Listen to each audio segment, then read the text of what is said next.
Assalamualaikum warahmatullahi wabarakatuh ya. Menyikapi ada sebuah pertanyaan di sebuah ya grup lah, grup silat ya, di grup pencak silat, sebuah pertanyaan bahwa bagaimana sih bikin atau bentuk atlet biar mateng, istilahnya bentuk atlet itu biar bagus gitu ya, biar bagus agar atlet itu apa ya, intinya pertanyaannya tuh mematangkan atlet atau biar atlet kita tuh bagus-bagus atau baik atau istilahnya berprestasi gitu. Di sini ada 10 tip ya, 10 tip yang saya lakukan ya. Tuh ada yang bertanya tuh, saya punya 10 tip ya. Tip pertanyaannya apa ya kemarin, sebentar ya, pertanyaannya, oh Kak, gimana sih cara mematengin atlet atau bikin bentuk atlet agar berprestasi. Oke ya, ini ada 10 tip membentuk atlet agar berprestasi dan baik ya. Yang pertama itu bikin nyaman atlet ya. Dalam artian di sini bikin nyaman atlet itu berbagai macam ya. Jadi atlet kita bikin nyaman senyaman mungkin ya, tempat latihan yang nyaman ya toh, kita ngomongnya nyaman ya toh, baik bercanda terus latihan baik, pokoknya tempat dan apa ya, peralatan dan sebagainya bikin nyaman atlet. Yang kedua yaitu kesetiaan atlet ya. Kesetiaan atlet karena pola dan tingkah laku kita sebagai pelatih ya. Kita sebagai pelatih harus punya pola tingkah laku yang benar biar akan dicontoh ya. Jadi kita coba kesetiaan atlet itu seperti apa. Toh nanti takutnya udah latihan ya toh, sudah latihan keras, latihan begini begitu. Nah toh suatu saat mereka semaunya sendiri pergi ya, meninggalkan kita. Padahal kita pengen membentuk atlet yang bagus, yang luar biasa ya. Tapi kita harus mencoba kesetiaannya ya. Entah itu kita marahin atau kita seperti apa. Itu kalau saya pelatih saya rasa paham ya, paham dengan sendirinya ya. Paham dan punya karakter sendiri-sendiri seorang pelatih itu ya.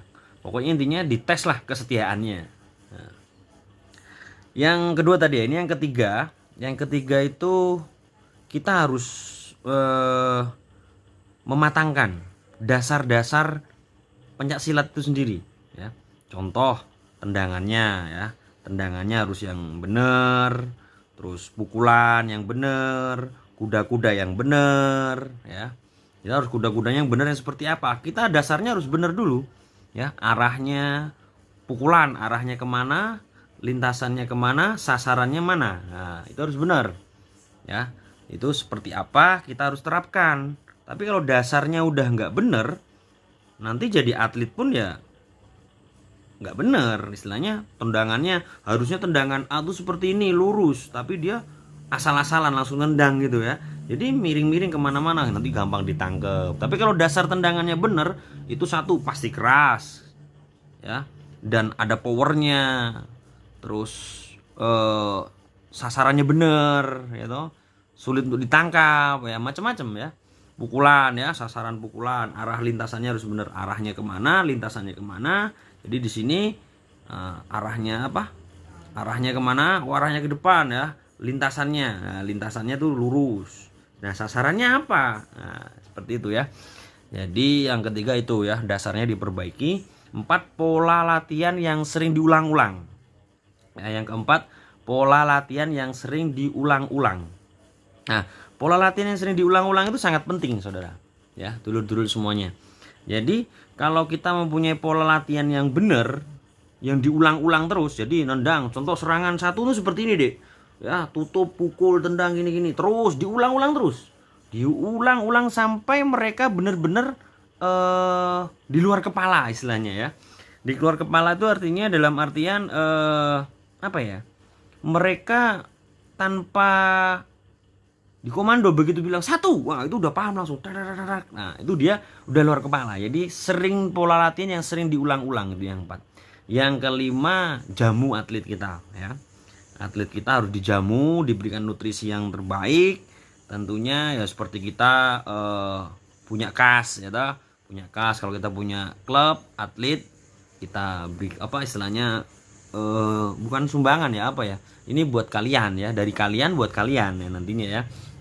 Jamu nutrisi tiap seminggu sekali gitu. Kita kalau latihan seminggu 2 kali atau 3 kali atau bahkan 4 kali, di akhir minggu itu kita jamu ya. Jamu istilahnya jamu apa aja macam-macam ya, bisa susu campur telur campur madu atau apa. Saya rasa pelatih paham lah untuk masalah jamu-jamu atlet ya. Nanti kalau udah tahu ya bisalah tanya-tanya di kolom komentar ya. Di kolom komentar tanya, bisa nanti saya jelaskan. Insya Allah saya jelaskan dengan apa yang saya ketahui. Ya, untuk pola makan jamu kelima. Yang keenam, bentuk tim seperti keluarga yang sangat kuat ya, seperti keluarga kita sendiri. Bahkan seperti kalau nganggapnya adik, seperti adik kita, nganggapnya seperti anak ya seperti anak kita sendiri.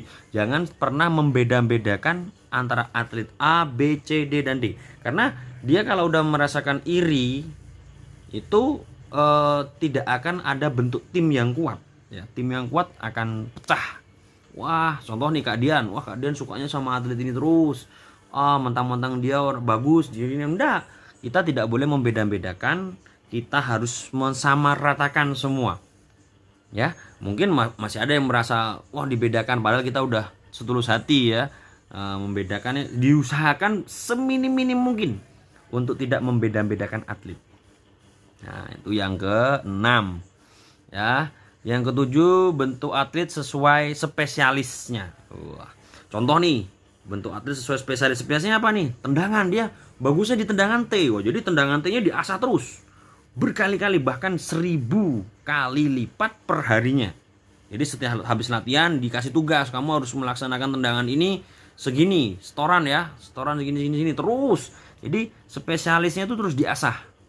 Ya, dan setiap atlet kan punya spesialis sendiri. Ada yang fokus circle-nya bagus, ada yang tendangan sabitnya bagus, ada yang speed-nya bagus, ada yang bantingannya bagus ya. Tapi bukan berarti kita mengasah kespesialisan setiap atlet itu terus melupakan teknik-teknik yang lain. Enggak. Semua teknik kita ajarkan semua, mereka akan tahu, oh Kak, saya paling suka sama tekniknya.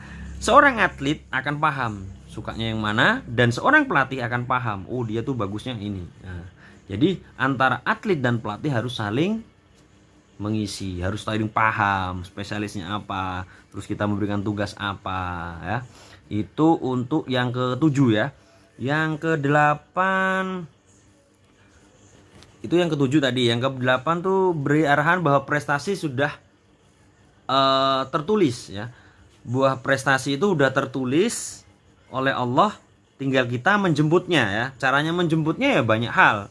Menjemput dengan berbagai hal ya, dengan latihan yang semangat, dengan doa yang kuat. Jadi kita jangan latihan tok, tapi kalau kita kewajiban kita, contoh agama Islam, sholat atau dan sebagainya, kita lupakan ya sulit. Jadi kita harus mengajarkan bahwa prestasi itu udah ditulis oleh Allah, oleh Tuhan kita ya. Tapi kita harus menjemputnya, dan dengan kita jelaskan bagaimana cara menjemputnya agar tidak, wah Kak, padahal saya udah latihan keras Kak, latihan ini gini, kenapa kita tetap kalah Kak, apa salahnya ya. Bahwa sebuah prestasi itu bukan segalanya, tapi segalanya harus butuh sebuah prestasi agar kita dikenal, kita menciptakan sebuah sejarah bahwa saya pernah menjuarai ya, seperti itu. 9, kuatkan rohani ya. Dikuatkan rohani kita. Yang ke-9, kuatkan kerohanian. Jadi adakan ngaji bersama setiap entah malam minggu ini kita ngaji bareng ya. Nah, entah kerohanian apa, kita sering setiap selesai latihan kita isi ya. Kita isi kerohanian mereka dengan yang baik-baik ya, tentang perilaku, tentang kerohanian apapun itu harus wajib ya. Bahkan kita ngadakan ngaji bersama atau gimana, selain kekeluargaan, kerohanian harus diisi. Jangan cuman latihan terus tapi kerohaniannya tidak ada. Jadi takutnya nanti setelah jadi atlet sombong atau gimana ya. Jadi seorang atlet itu harus satu, adabnya luar biasa, sopan santun, dan agamanya kuat, kewajibannya dilakukan, bukan terlalu fanatik, bukan seperti itu ya, saya bukan. Ya syukur-syukur bener-bener sholatnya bagus ini enggak, tapi yang penting kewajibannya aja ya, tidak bisa mulu-mulu, kewajibannya dilakoni. Nah terus intinya kerohaniannya harus benar-benar diisi, jangan asal latihan-latihan terus tapi kerohaniannya tidak ada. Terus yang terakhir, selalu kita pedulikan kesehariannya ya. Pulang sekolah kita chat lah, katakan sekarang ada WA toh, gimana udah ini belum, ini gini, selalu kita beri semangat, support selalu bahwa kita peduli sama dia ya. Kalau kita udah peduli sama dia, dia akan lebih semangat, dia akan seneng, bahkan dia akan lebih gimana caranya ya, dia untuk menjadi seorang atlet yang luar biasa ya. Mungkin itu aja dari saya, 10 tips agar membentuk tim atau membentuk atlet yang baik. Oke, sampai jumpa selanjutnya, kita akan di video-video yang lainnya. Kalau ada pertanyaan langsung saja di kolom komentar. Oke, terima kasih. Assalamualaikum warahmatullahi wabarakatuh. Salam pencaksilat, salam olahraga, jaya jaya jaya.